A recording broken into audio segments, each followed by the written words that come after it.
I'm doing this series, man. Well, first off, it's your boy Jamie, man. Like, comment, subscribe, share. If you're new, join the film, join the gang, all that great stuff. But listen, man, I started this series in August, with Antonio Margarito versus Miguel Cotto. I went over that whole history, did all my research. I've done my research for this, so I hope y'all enjoy this, man. Let me know who y'all want to see next, man. This is gonna be fun, so y'all strap in, y'all watch it, man. And yeah, man, I'll see y'all next time. Peace out.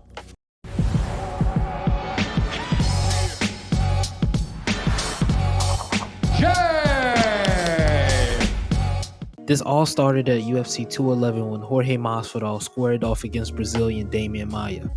Now, the winner of this fight was promised a title shot against then champion Tyron Woodley.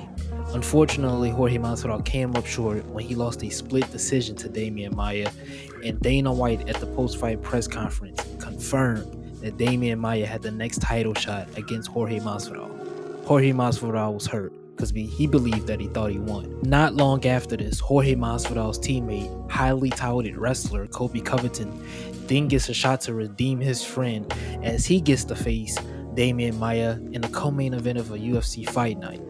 Now, this match was very one-sided. Colby Covington absolutely mauled Demian Maia and left him in a pool of blood. And this is where we got the craziest post-fight interview that we've seen in recent years. As you expected it to.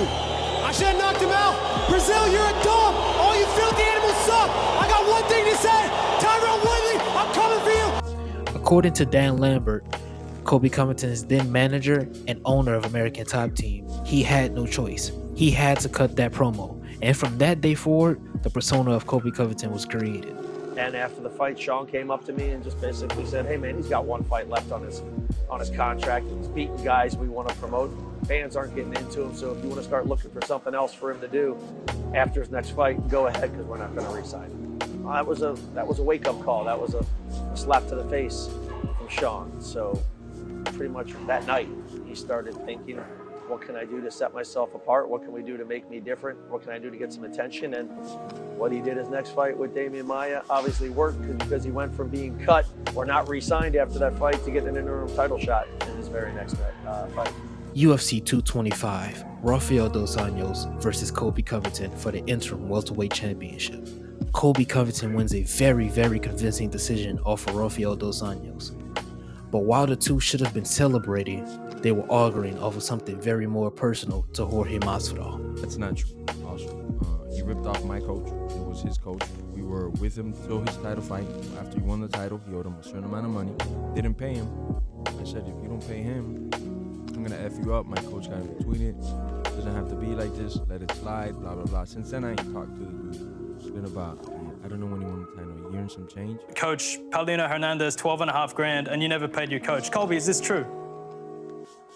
No, that's the farthest thing from truth in the entire world. Jorge is so delusional. He doesn't even understand that what he's trying to base the percentage off of was something. I didn't even make that much money that night. The reporters said I made X this amount of money that night, but I made half that night. So it's a complete lie. After Colby Covington's knockout loss to champion Kamaru Usman, things still were not settled at American Top Team. Jorge Masvidal and Colby Covington almost came to blows at practice. This forced Colby Covington to make the only right decision. He left American Top Team. Comes out about 3 days ago that Colby has been removed from the team roster. Took it, exited out of the social media site that it popped on, went right to my text, sent a group text to George and Colby and said, I liked you guys a hell of a lot better when you were broke and cared about the team instead of just yourselves. Neither one of you can come back out of the gym. I hope you end up fighting each other and beating the living out of each other. Basically got a response from Colby immediately on a text that said, hey man, I understand your position. I get it. Totally appreciate everything you did for us. And, I'll do what you want. No problem. After both lost to champion Kamaru Usman, there was only one fight to make. Friends turn rivals. Friends turn foes.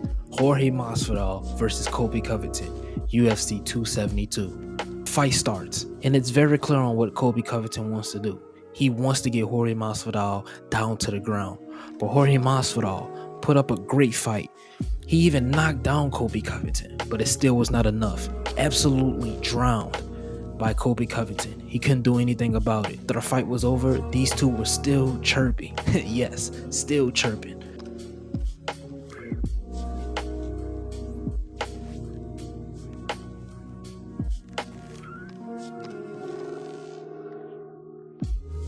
But as you would think that would be the end of it, as you would think, everything would be left in the octagon, we were sadly mistaken. UFC fighter Jorge Masvidal is now in the Miami-Dade County Jail. He's charged with aggravated battery with great bodily harm and criminal mischief. Masvidal is accused of attacking fellow fighter Colby Covington outside a South Beach restaurant Monday night.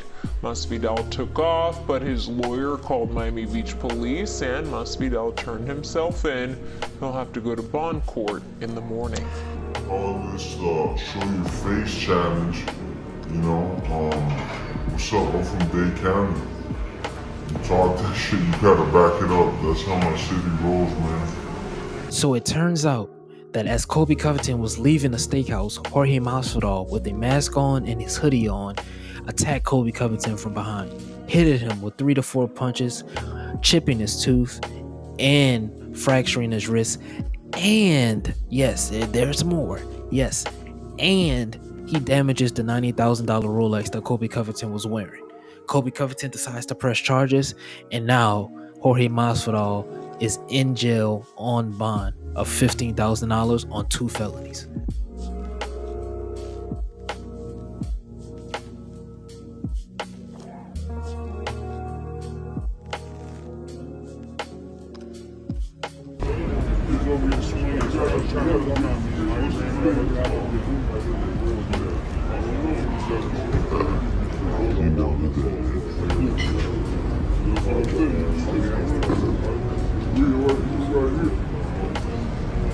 Yo, my bad. Hey, that ain't us, bro.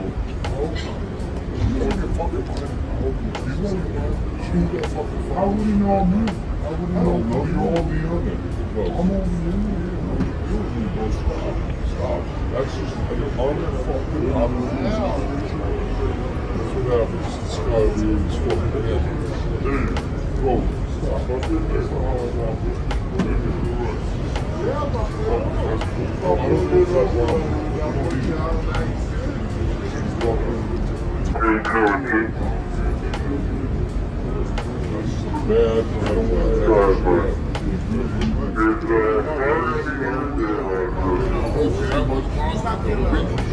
Will the animosity end? Will the trash talking end? Will the beef end? We don't know, because hate runs deep.